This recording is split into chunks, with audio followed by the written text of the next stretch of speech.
नमस्कार, आप देख रहे हैं मीडिया हलचल। मैं हूं आपके साथ कृष्णा और आज हमारे साथ खास बातचीत करने के लिए आजमगढ़ से पूर्व सांसद समाजवादी पार्टी के वरिष्ठ नेता रमाकांत यादव जी है।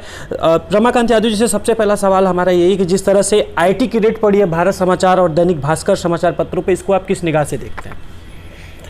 देखिए, कोई भी समय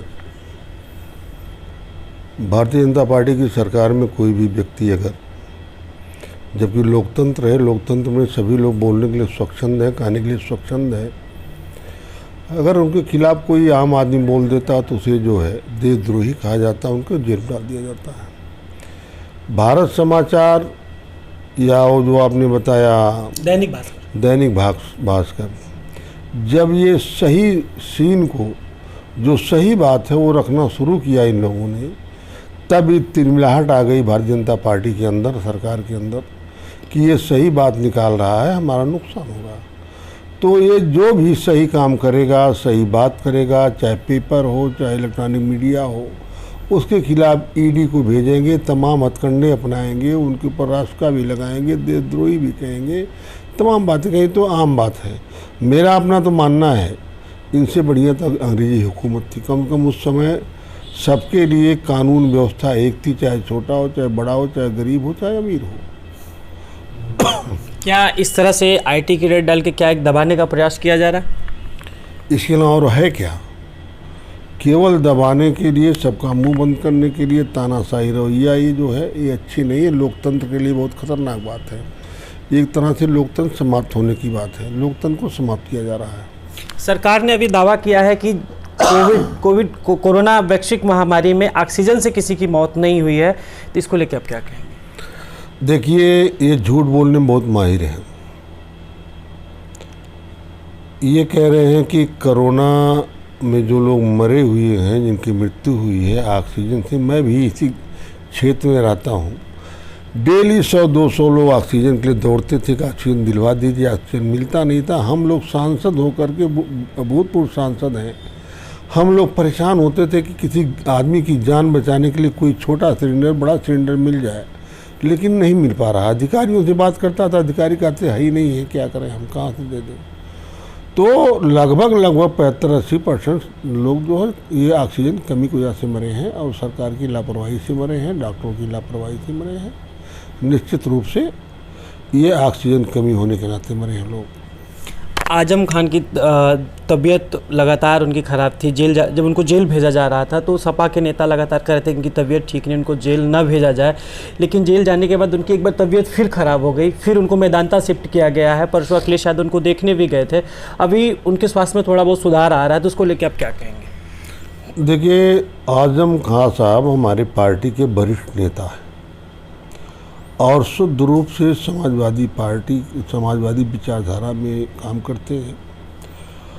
उनके अंदर जो भावना है, देश के प्रति अच्छी भावना है, वो देशभक्त भी हैं, सेकुलर भी हैं, सब कुछ हैं, लेकिन लोकप्रिय हैं। लोकप्रिय होने के नाते उन्हें सरकार तंग कर रही है। आप खुद सोचिए, एक जो कैबिनेट मंत्री हो, क्या वो बकरी चोरी कर सकता, मुर्गी की चोरी कर सकता है? तमाम इस तरीके फर्जी मुकदमा लगा दिया गया है कि जिसकी कोई सीमा नहीं है। एक अच्छे राजनेता को इस तरीके से परेशान करना ये देश हित में नहीं है, उचित भी नहीं है। और ये जानबूझ के उन्हें तंग किया जा रहा है, उन्हें परेशान किया जा रहा है, और ये साजिश भी कर रहे हैं कि आजम खां न रहें तो अच्छी बात है, लेकिन हमारे देश का, हमारी समाजवादी पार्टी का इससे बहुत बड़ा नुकसान होगा। लेकिन इनकी मंशा, भारतीय जनता पार्टी के लोगों की मंशा सही नहीं है, मंशा बहुत ख़राब है। चाहे केंद्र सरकार हो चाहे प्रदेश सरकार हो, इसकी हम निंदा करते हैं। जिस तरह से जासूसी अभी मंत्री और पत्रकार द्वारा कार्रवाई की गई है, तो उसको लेकर आप क्या कहेंगे?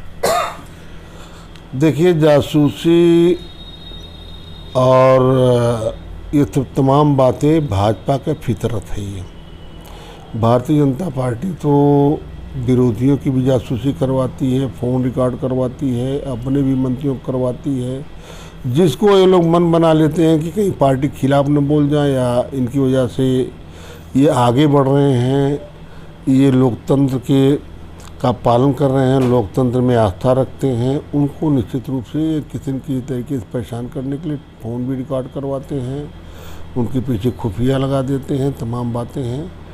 तो ये लोग जो है लोकतंत्र को मानने वाले नहीं हैं। ये तो फिर जो है वही जो राजतंत्र था पहले, आज के 1500 साल पहले, वही लाना चाहते हैं। लोकतंत्र को समाप्त करने की कोशिश की जा रही है। अखिलेश यादव कल चुनावी रथ यात्रा उन्नाव से चुनाव प्रचार का आगाज कर चुके हैं और चुनाव होने में लगभग अभी 8 महीने का वक्त बाकी है। पूर्वांचल में क्या माहौल है? पूर्वांचल के आप एक कद्दावर नेता हैं, इस बार समाजवादी पार्टी का क्या माहौल रहेगा पूर्वांचल में? देखिए, पूर्वांचल का जहाँ तक सवाल है, माननीय अखिलेश जी जो निकले हैं, रथ यात्रा निकाले हैं, आप खुद देख रहे होंगे उनकी रथ यात्रा में कितनी ज़्यादा भीड़ हो रही है। जगह जगह लोग फूल माला लेकर के खड़े हैं, नारा लगा रहे हैं, समाजवादी पार्टी का नारा लगा रहे हैं।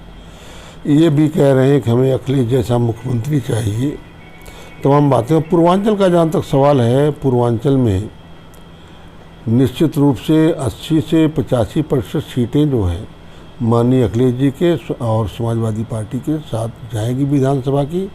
और मेरा अपना मानना 80-85% सीट समाजवादी पार्टी के झोली में जाएगी। समाजवादी पार्टी के लोग जीतेंगे और सरकार बनेगी। माननीय अखिलेश जी मुख्यमंत्री प्रदेश के होंगे।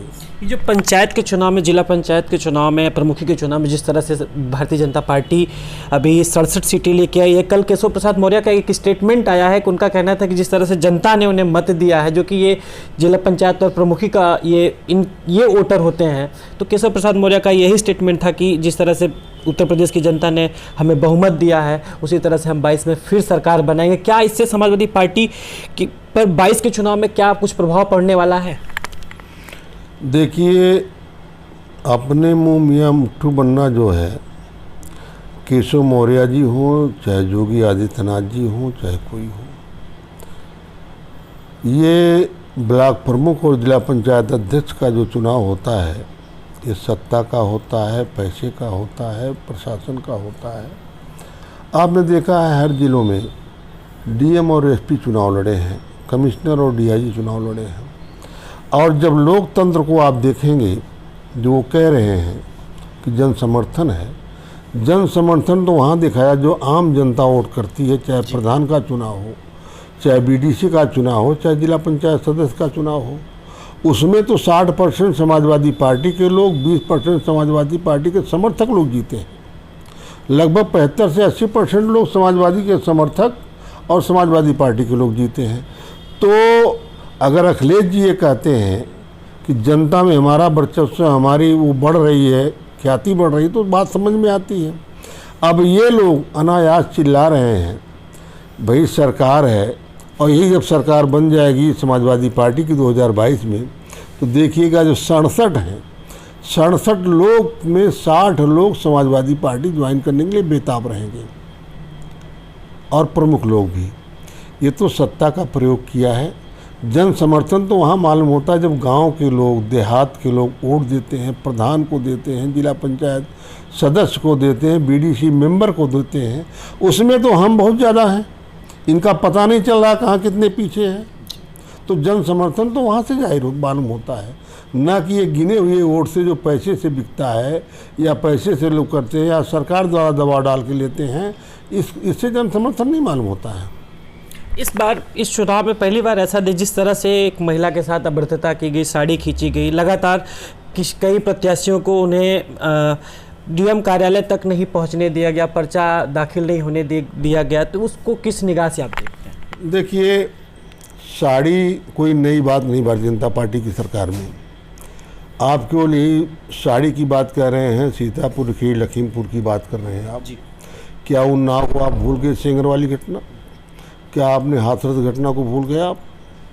तो इस सरकार में आम तौर पर पिछड़े और दलित समाज के साथ बड़े आसानी से ये लोग करते हैं, उस पर उसको छिपाते भी हैं, पर और अपने डीएम एसपी दौड़ डालते हैं कि उजागर न होने पाए, कोई जान न पाए, इसको छिपा दो। जैसे हाथरस में रातों रात लाश जलाई गई, मुकदमा नहीं कायम हो रहा था। ये तो मीडिया के लोग थोड़ा सा उसको कहने लगे, तो जब मीडिया आने लगा तो मजबूरन ने मुकदमा किया। उसी तरीके से उन्नाव में सेंगर की घटना है। और जिस तरीके से लोकतंत्र में रोका जा रहा है, साड़ियाँ खींची जा रही बहन बेटियों की, ये बहुत निंदनीय है।